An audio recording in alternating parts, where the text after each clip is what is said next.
There's this dirtbag named Anderson Silva. When Anderson Silva walks into a room, you could hear a rat piss on cotton. It's like the UFC was his dietitian and his lycopene levels were low. They fed that guy so many tomato cans. Triangle chokes are the refuge of cowards. Wanderlei, you are an immigrant from Brazil. I am a gangster from America. Are you sure you want to play that game with me? I went and got this to sneak into this country. I thought I could go undetected, and it backfired. Everybody approached me. Thought I was Nogueira. There was a bus that pulled up to a red light, and Little Nog tried to feed it a carrot while Big Nog was petting it. He thought it was a horse.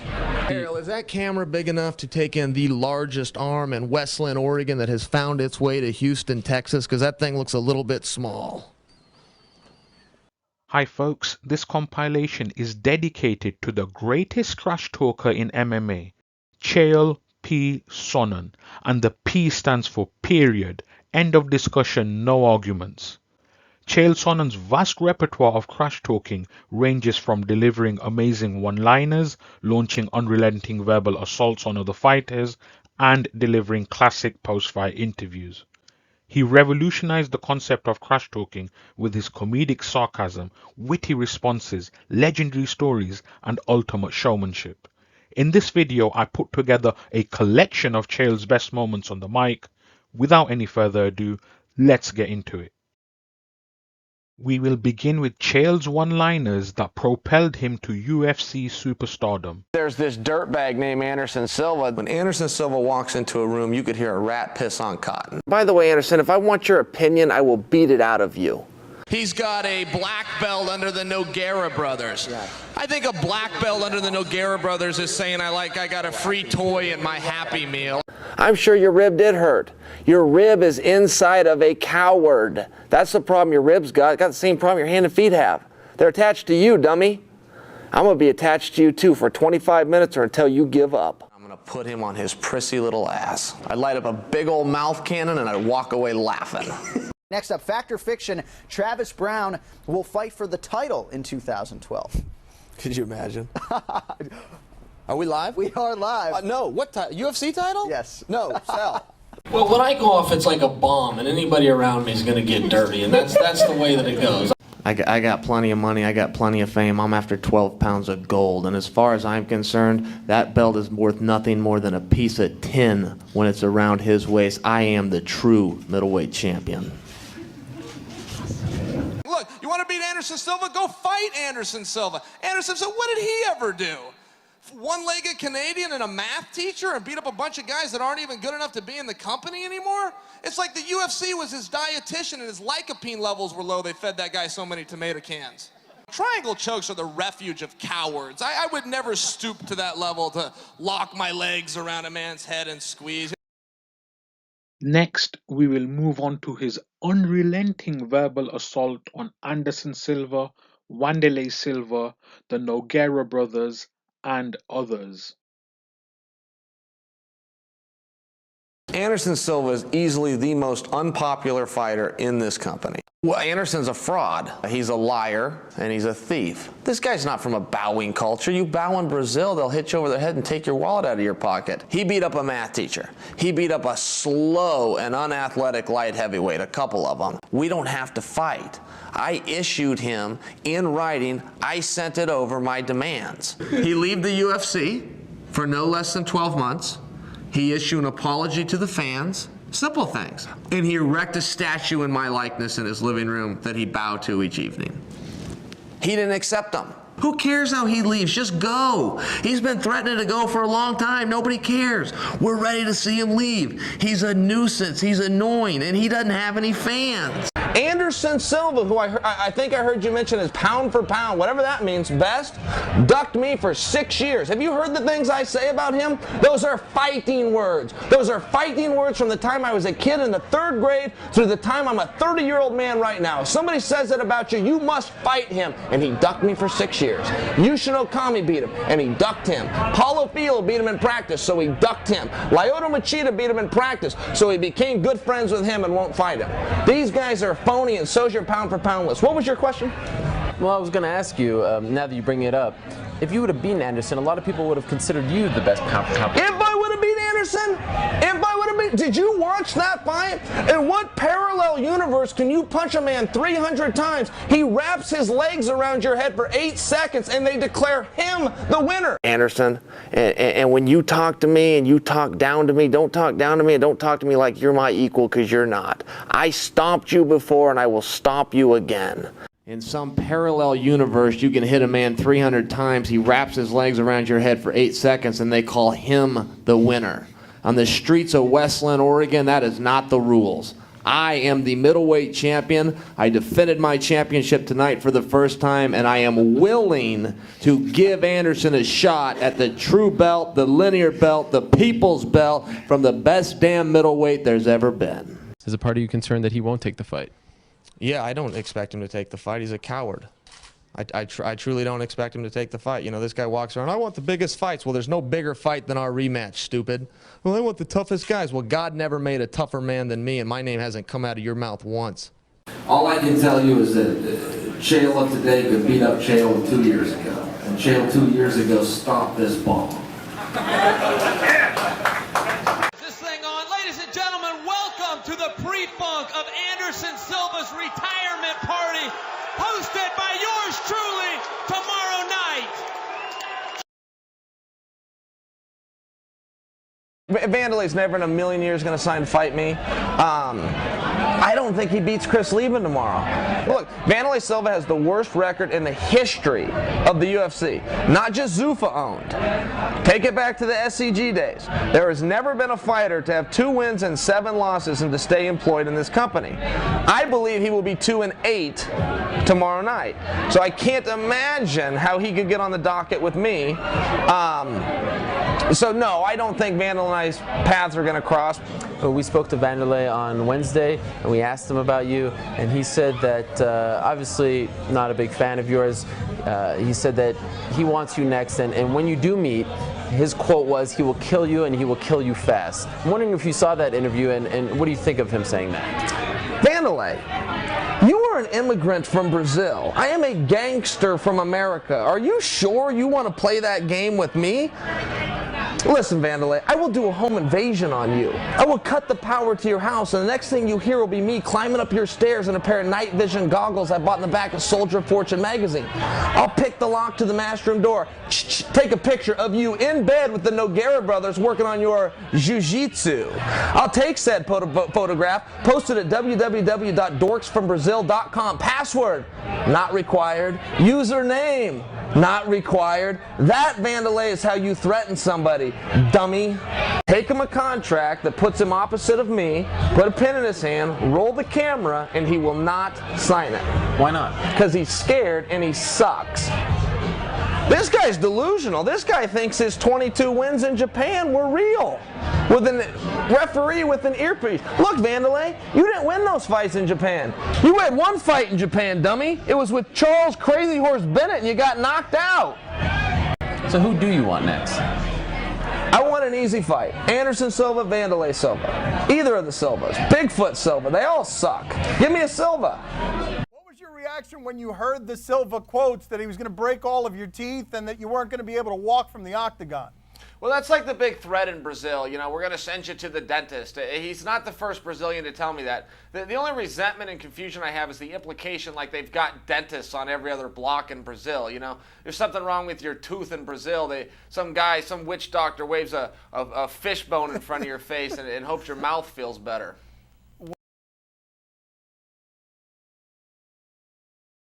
You want to know how I got into the country? Huh? Right there. I went and got this to sneak into this country. I thought I could go undetected, and it backfired. Everybody approached me. Thought I was Nogueira. It ended up not really working out so well. All the way backwards. I'll go to the bowels of society. I'll take on Black House if you want me to. I'll go that far backwards. But as a public service, I will get rid of Anderson Silva. I will get rid of Lyoto Machida. I will take out the Nogueira brothers in the same night. I will personally burn Black House down. At the Q&A the other day, you said, as a public service, you want to burn Black House to the ground. Wouldn't that be nice of me to do for the people? Wouldn't that be a wonderful service for me to do, like, as a way to support the community and Earth as a whole? Listen, I don't have a problem against the Brazilian people. I have a problem against the Brazilian government. The government of Brazil has refused to extradite Black House. Black House needs to stand trial in America for crimes No, you're right. against integrity. Define that as I you have would. placed Black House under citizen arrest per my right of the Constitution of the United States of America, Article 36, trial waived, sentence passed down no less than 15 minutes, locked in the slammer with yours truly, America's favorite gangster, Chael Sonnen. Comment on some of the things he said about you recently.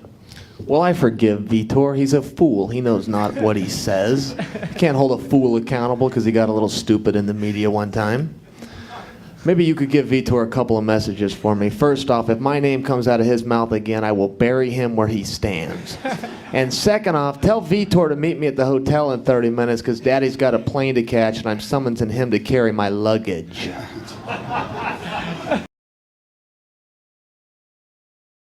Mirko is a high-ranking member of the government of Croatia, a country of which doesn't even show the UFC. So what in the blue hell has he done for anybody except fall down? That guy's been dropped more times than the ball in Times Square. That guy's hit the ground more times than the 82nd Airborne. You guys like that? Should I keep going? That guy's fallen down more times than an epileptic's dropped his keys. It's true. Mirko, wake up. Mirko, my leg, cemetery, one leg. Go back to your fake wrestling in Japan, dummy. It's real here. Chael's sarcasm was simply brilliant. How he said some of these things with a straight face is beyond me. And I've seen things and been through things that somebody like you in your little pearly loft couldn't even relate to. And if you're asking me to share stories with you that are frankly none of your business, maybe I'll give you a couple and maybe you'll take that little smug look off your face. But I can date back to when I was 11 years old. I'm minding my own business and I'm in a park. This guy, stranger to me, takes a piece of gum out of his pocket, he puts it in his mouth, and he just throws the wrapper on the ground. There was a police officer standing right there. He didn't do anything. And I saw that. I had to see these things at a young age. Sure, somebody came along, somebody picked it up, somebody threw it in the trash can. But for the few moments where that sat on the ground and the law was violated right here in my neighborhood, you know, you look at me, there was years where my father didn't even make $100,000 or barely made $100,000. And sure, we had a maid, but she only came twice a week. What do you think happened the other 5 days? You think those dishes wash themselves? My neighbors were twins. They got a Mercedes for their birthday, but just one. They had to share that car. They had to share that car. Who gets to drive today? You haven't seen the things I've seen. You haven't been down that way. Will be coming to an end. A record-setting win. Triangle! Watch out! Triangle! It's a trouble! It's a trouble! That's a He's tapping it! It's all over! But as far as the first fight, this is the truth. That was a misunderstanding of the rules. And the way I thought it worked was that if you tapped, you lost that round. So I thought what they would do is they go to a judge's decision, they go 4 rounds to 1, and we go home and I'd be the new champion. And if anyone had explained to me that that stops the bout in its entirety, I would not have tapped. So really it's been more about just educating yourself on the rules this time around? And It was a complete misunderstanding. but this time, no misunderstanding? Now I get it. I'd never been in a 5-round fight, so it was new. I just didn't know. You guys should remember that.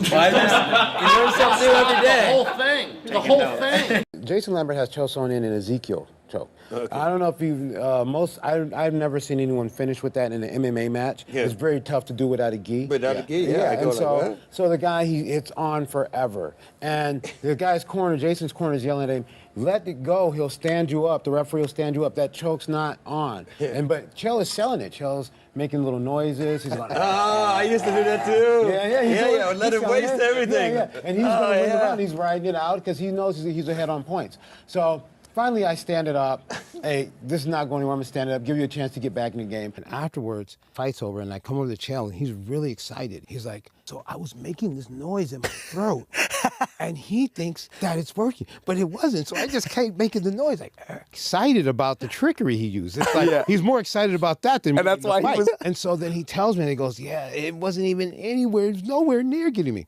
And so when he comes to Jason, he goes, that choke, I was almost out. If you are a gangster from Wesleyan, Oregon, you are bound to have some legendary storytelling skills. Here are a few that are creatively captivating. I was in Las Vegas when the Nogueira brothers first touched down in America. There was a bus, this is a true story, there was a bus that pulled up to a red light and Little Nog tried to feed it a carrot while Big Nog was petting it. He thought it was a horse. This really happened. Do you believe me that that happened? Not really. He tried to feed a bus a carrot. And now you're telling me that country has computers? I didn't know that. I did not know that. Do you remember when I said he fed the bus a carrot? I do. Were you even listening? Is this thing on? Is this on? And then the other one was petting the bus saying, whoa, big fella. Do you really believe that Minotauro thought that a bus was a horse? That happened. Now that happened. He stuck that carrot in the grill, and his brother was, whoa, big fella, like that. I couldn't believe what he might have thought it was a llama or a cow. You know, I don't know, but he was trying to take it home. They were going to lasso that thing. He was taking his belt off. He was going to take that thing home like as a pet. That was real. This man had epic mic skills, unmatchable energy, and an abundance of charisma, which made his post-fight interviews instant classics. Anderson Silva, you absolutely suck. Super Bowl weekend, the biggest rematch in the history of the business.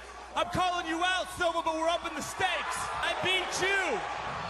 You leave the division. You beat me. I will leave the UFC forever.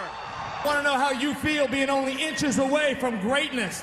I want you to tell everybody how it feels. Are you not mesmerized? Do you not have chills going up your spine for the first time on Fox for you to be here in Chael's Octagon on Chael's channel, holding Chael's microphone, interviewing Chael? When you're the greatest fighter in the world today, they got a name for you. They don't call you a great fighter, they call you Chael Sonnen. Beat me, if you can. I'm the man of the hour, Joe. Too sweet to be sour. What you see is what you get, and what you don't is better yet. I'm the women's pick, I'm the men's regret, and if you win against Chael Sonnen, you made a bad bet. Wanderlei Silva. 6 feet tall and 205 pounds. Boy, until I met you, I didn't know they could stack crap that high. Wanderlei Silva, 3 months, you and the bad guy. Chael Sonnen, ladies and gentlemen. Chael Sonnen was the ultimate showman, captivating audiences with his personality and unmatched promotional skills. He knew how to command attention, turning every press conference and interview into an event itself. Ariel Helwani post-fight at UFC. Ariel, is that camera big enough to take in the largest arm in Wesleyan, Oregon that has found its way to Houston, Texas? Because that thing looks a little bit small.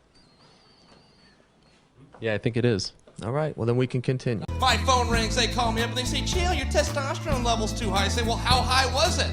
They said 0.7. I said, what's normal? They said 0.6. I said 1/10. You're telling me I'm 1/10 higher than the average man?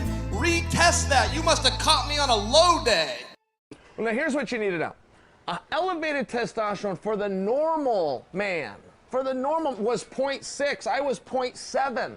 Oh, I thought it was 4 times. No, I told them to retest that. I said, you must have caught me on a low day. There's no way I'm only 1/10 higher than the average man. Look at me. I got the biggest arms, the greatest charm, and I do the most harm. And on July 7th, there is going to be a new sheriff in town, 185 perfectly woven pounds. And you're looking at him, Harvey. This is called Who You Gonna Send? This is written for Anderson Silva. I sang a little bit of it a couple of years ago, but I finished it on my way here. Anderson, think it through. There's still a couple months left before they lock that cage behind me and you. Last time, they raised your hand, but it was plain to see. I took a lot more out of you than you took out of me. I broke the mirror, and I blew away the smoke. It was me who tapped, but it was you who broke. So Anderson, my friend, think it through. Who are you gonna send? Frankenstein Noguera or your lapdog Ed Soros with a couple of rusty pistols and a beat-up Ford Taurus? If they shoot like you fight, all they're gonna do is bore us with your overrated stand-up and your takedown defense that's porous. Karate Boy Machida, will he show up with some fresh warm pee-pee in a Starbucks cup? Wanderlei, Vitor, Babalu himself, I'll give them all beatings and put them back on the shelf.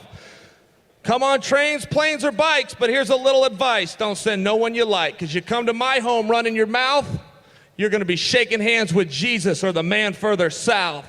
So get in the gym and work on your sprawl. I just talked to Uncle Dana and it's winner take all.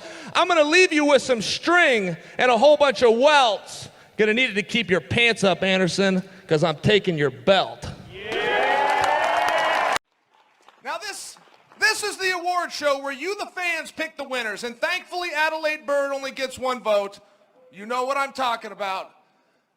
I can't wait to find out who the male fighter of the year is. Kamaru Usman had an incredible season. He hit George Masvidal so hard, Joe Biden almost remembered where he was. Then he gets a win over Colby Covington. That's no easy task. Colby's got cardio, guys. You should have seen how fast he was running in and out of the Capitol building on January 6th. And I'm from Oregon. People ask me about Colby all the time. I tell them, Colby Covington is what happens when you only hug your child once. Unlike Brendan Schaub, and that's what happens when you never hug him at all. But enough about the guys. Let's talk about the female fighter of the year. Kayla Harrison is here, and boy, she had a year and a half. Now, Dana White recently said he's not interested in signing Kayla Harrison, which can only mean she'll be fighting for the title by March. By the way, I got to give a shout out to Dana. He overcame COVID in 5 days. Now, the boss really beat COVID in 2 days, but Dan Murgliata was a little late to stop the match. I personally did not watch the Triller event, and not because I'm a hater, just because I didn't want to see Frank Mir get TKO'd while being in a triangle, and triangles give me flashbacks. But back to the awards. There were so many epic battles this year, and we're going to celebrate them tonight. From July of last year until July of this year, some of the nominees for Fight of the Year: Davidson Figueiredo versus Brandon Moreno, Paul Daly versus Saba Homasi, as well as Dan Hardy versus Herb Dean, and my personal favorite fight, Joe Rogan taking on Dr. Fauci. Now, the award that I find most interesting, it's the coveted Breakthrough Fighter of the Year, not to be confused with Broken Fighter of the Year. You know I would give that to Tito every time. I got my eye on Khamzat Chimaev. This guy's avoided by so many fighters, they should nickname him Child Support, but we're not going to talk about Conor McGregor. This is the award I said that. Yeah, that was a good one. That was nasty. This is the award show that takes it to the new level. And by that, I'm talking about the Fighting Spirit Award. There's a young man named Terrence McKinney. He's been nominated. Now, Terrence is one of the UFC's fastest rising stars. 3 fights, finished them all in under 1 minute. But there was a time when he almost died. He was tased by police while being high on LSD, mushrooms, and drunk on alcohol, what Jon Jones would call a Tuesday. Now, I'm sure you guys have heard Jon Jones recently switched camps. He went from Jackson Wink to Fight Ready. He claims he's much happier because his new training partners give him a much cleaner urine sample. And we don't want to forget about Journalist of the Year. Ariel Helwani has won this 10 times, but this year could be interesting with his departure from ESPN. It appears they just couldn't see eye to nose. Ariel's gonna be fine. If anybody can sniff out a good story, it's my old partner. Now, are you guys ready to start the awards? Chael Sonnen was not only known for his showmanship but also for his razor-sharp wit. His quick, clever responses and crash talk set him apart, often leaving opponents speechless and fans thoroughly entertained. No, I'm sore, tired, under the weather, overtrained, undermotivated, and still tough enough to beat this guy. And how does it feel as far as now that you're in the home stretch?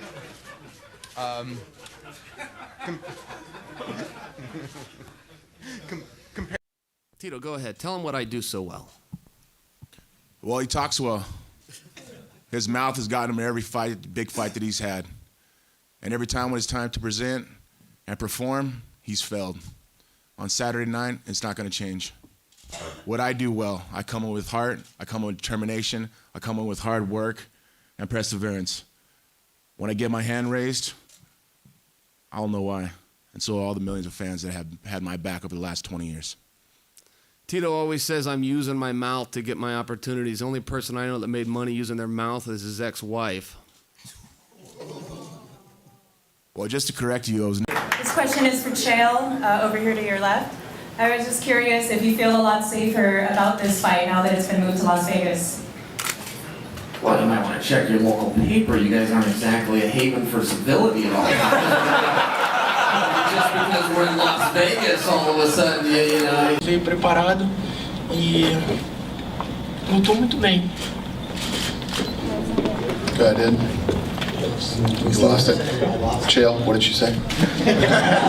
What he said was, I'd like to do the reality show with Chael. I'll work on my English. We will carry the ratings and we will do a rematch. So I don't offer any apology. I'm never going to change. I'm going to go after number one, whoever it is. If it's Anderson, or I got to go up after the guys at 205, or go on a diet and go after Jose Aldo. It doesn't matter. You got the belt, I'm coming after you. The final category that I want to cover relates to the most interesting man in the world adverts. These were simply hilarious and uniquely engaging. He wouldn't be afraid to show his feminine side, if he had one. His mother has a tattoo that reads, Son. At museums, he's allowed to touch the art. He is the most interesting man in the world. He is the life of parties he has never attended. If he were to punch you in the face, you would have to fight off the strong urge to thank him. Sharks have a week dedicated to him. He is the most interesting man in the world. His reputation is expanding faster than the universe. He once had an awkward moment, just to see how it feels. He lives vicariously through himself.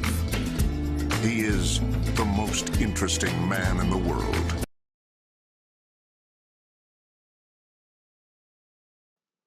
What more can you say about Chael P? Overall, he had a unique talent for delivering memorable lines with perfect timing. He made every press interaction feel like a spectacle.